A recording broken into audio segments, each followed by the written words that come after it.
What if I tell you, you're being detected right now, even where cameras don't work? Sounds crazy. It's not science fiction. Most people think surveillance means cameras, big lenses, red blinking lights. But here's the truth. Cameras are actually unreliable. Darkness, fog, dust, glare, and they fail. That's why modern systems use sensors.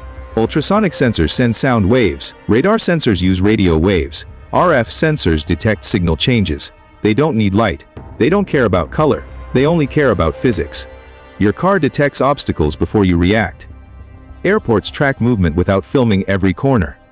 Your phone turns off its screen because a tiny sensor knows you're close.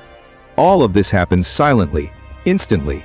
This is why people online connect these technologies to surveillance theories. No proof of conspiracies, but the technology itself, very real.